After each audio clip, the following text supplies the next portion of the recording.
ఒకటే తెలియజేసుకుంటున్నాను, ఇటువంటి చర్యలు గతంలో కూడా ఎప్పుడు కూడా ఏ ప్రభుత్వం అధికారంలోనూ ఎప్పుడు జరగలే. అటువంటివి కొత్త సాంప్రదాయాన్ని ఈరోజు మంత్రాలయ నియోజకవర్గంలో తెరలేపడం జరిగింది. మళ్ళీ ఏం చెప్తున్నావు, మా కార్యకర్తలు అందరూ సంయమనం పాటించినారు, మళ్ళా జరిగితే మంత్రాలయం సిచ్యువేషనే మారిపోతుంది. అంటే మంత్రాలయం సిచ్యువేషన్ ఏ విధంగా మారిపోతుందో మరి నువ్వు ఏ విధంగా మారుస్తావు మేము కూడా చూడాలనుకుంటున్నాం. మళ్ళా జరిగితే అంటున్నావు కదా, ఖచ్చితంగా నీళ్ళు రోడ్డుకుంది కాబట్టి వైఎస్ఆర్ కాంగ్రెస్ పార్టీ తరఫున కావచ్చు, ఇంకా మిగిలిన వామపక్ష పార్టీల తరఫున ఎవరైనా కానీ నీ ఇంటి ముందు ర్యాలీగా పోవచ్చు, ఇంకోటి పోవచ్చు, రోడ్డు నీది కాదు, ఇల్లు నీది.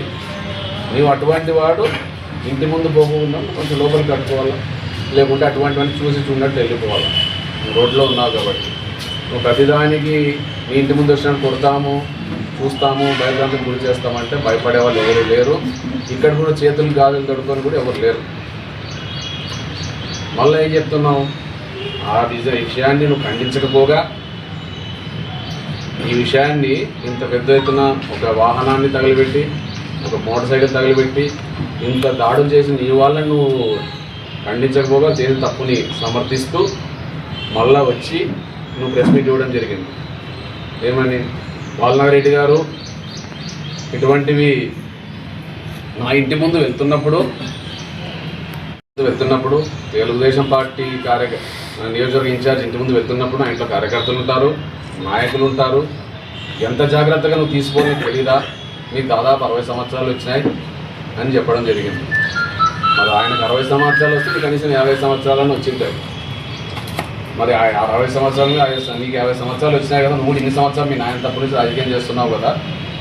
మరి బాలనాగిరెడ్డి గారు 3 సార్లు ఎమ్మెల్యే 4 సార్లు ఎమ్మెల్యే వ్యక్తి ర్యాలీ పోతున్నప్పుడు నీవు నీ కార్యకర్తల్ని నీ ఇంట్లో పనిచేసే వాళ్ళని ఎంత జాగ్రత్తగా ఎంత సంయమనం పాటించాలనేది నీకు తెలియదా, నువ్వు చెప్పుకోవడానికి రాదా నేను కూడా అడుగుతున్నాను. ఇది కాకుండా మళ్ళీ ఏం చెప్పడం, బాలనాగిరెడ్డి గారు నువ్వు మొగోడు అనుకుంటున్నావా, నువ్వు పెద్ద మొగోడు అనుకున్నావా, నీకంటే దీటుగా నేను ఉంటాను. బాలనాగిరెడ్డి మగోడా కాదా అనే విషయాన్ని 4 సార్లు నిరూపించడం జరిగింది. ఒకసారి కాదు, 2 సార్లు కాదు, నీ మీదే 2 సార్లు, మీ నాయన మీద ఒకసారి, నీ మీద ఒకసారి, తిక్కారెడ్డి గారి మీద 2 సార్లు. గాలి ఎటన్నా వీచినాయి, వైఎస్ఆర్ పార్టీ తరఫున వీచినా, తెలుగుదేశం సునామీ వచ్చినా బాలనాగిరెడ్డికి గెలుస్తున్నారంటే మరి బాలనాగిరెడ్డి మగోడే అంటారు. ఇటువంటి గాలిలో కూడా ఓడిపోయిన వాళ్ళు ఏమంటారు మీరు ఆత్మవిమర్శ చేసుకోండి.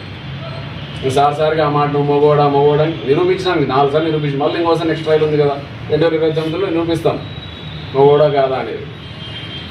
ఇది ఒకటి పక్కన పెడితే యథార్థంగా మీటింగ్ ముగిసి గ్రామంలో వెళ్తున్న తరుణంలో వచ్చిన వారిని వచ్చినట్టు పట్టుకొని కర్రలు రాళ్లతో దాడులు చేసి అమాయకమైనటువంటి ప్రజలు కార్యకర్తలను ఈ విధంగా చేయడం చాలా సిగ్గుచేటు.